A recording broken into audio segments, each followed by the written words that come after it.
अरे किल्ले आई हो बालों बजरिया सचुनरी। लेकिन एगो हमारा दुख तो के देखा दे ना तरसा दे तो के देखा दे से जदिया पे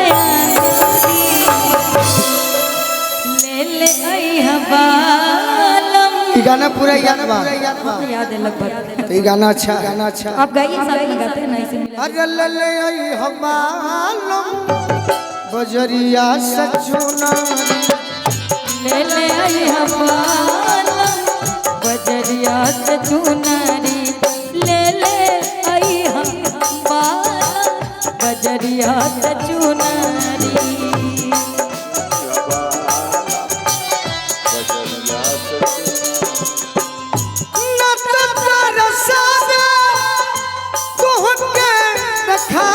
अच्छा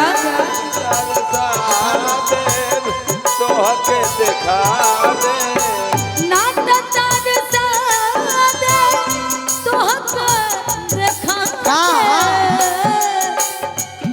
अरे राजा जी से जरिया पे अंगूरी ले आई है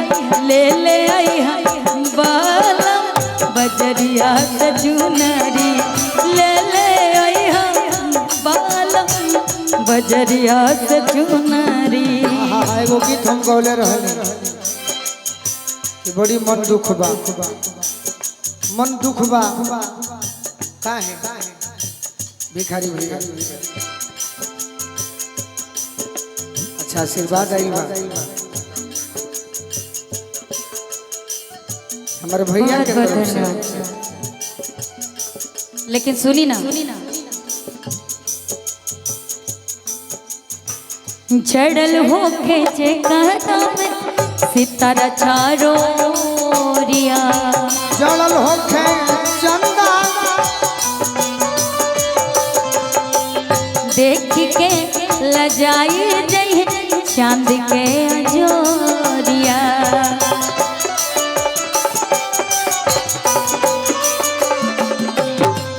जड़ल होके जे कहता में सितारा चारोरिया। देख के लजा जई चांद के अजोरिया। लुकाई जई है जोनिया में चांद के अजोरिया। लुकाई जई है जोनिया चांद के अजोरिया। जरिया में बदरी बजरिया सचुनरी। ले आई हम पालम बजरिया से चुनरी। लेकिन हम आपसे दुख में हैं, आपसे दुखित हैं बहुत। क्यों मत दुखी। तू मेरा मैं तेरी दुनिया से क्या लेना। तू मेरा मैं तेरी दुनिया से क्या लेना।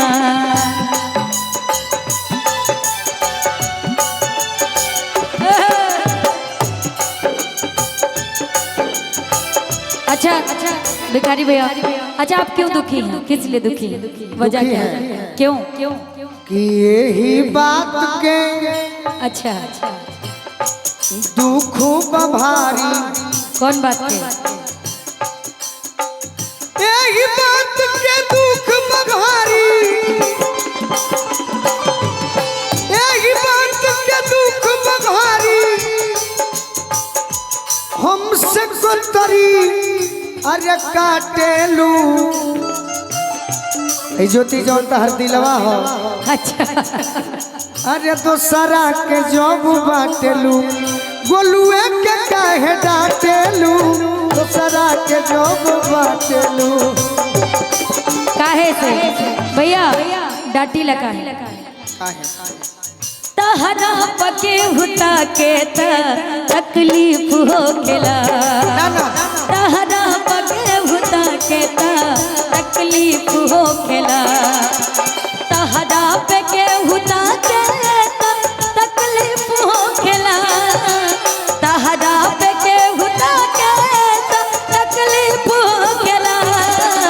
झरकों से के उझा के तो तकलीफ होखेला झरा पके होता के तो लेकिन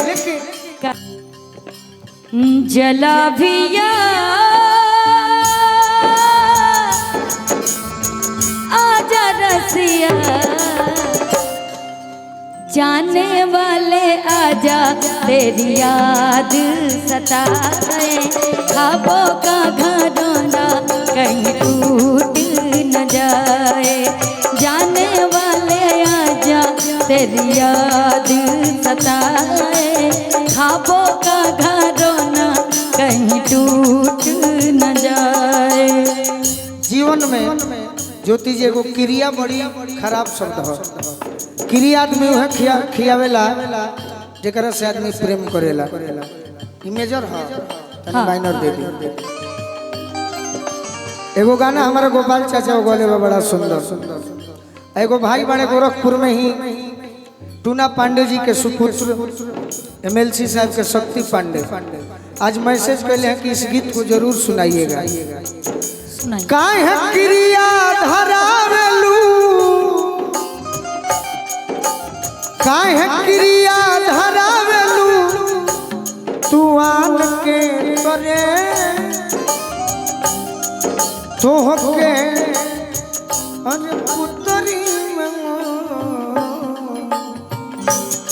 तोहके पुतरी में राखीला परान के करे तोहके पुतरी में राखीला।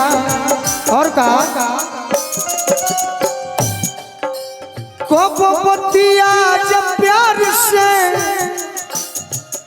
अरे पूछी तो से हो तो से कब बतिया जब प्यार से पूछी तो से हम के डांट देलू थाना के दीवान के तरे हम के डांट देलू थाना के। और का अब ही छन भर न तारा अरे बैठला भई अब ही छन भर न तारा बैठला भई अब ही छन भर न तारा बैठला भई तबले चल देलू तू जिया के चान के तरे तबले चल देलू तू जिया के। और का अच्छा हम के ना बोले देबा ज्योति रोदिया खबर लेखा जानलू हमें शिवन रोदिया खबर लेखा अरे जानलू हमें तोहके तू हमारे के रदी अखबार नहीं जाने लू हम तहरा के तोहके पूछी हम मकीताया कुरान के तरे तोहके बुझी हम मकीताया। अरे काहे क्रिया धारा कुरान के तरे जरूरी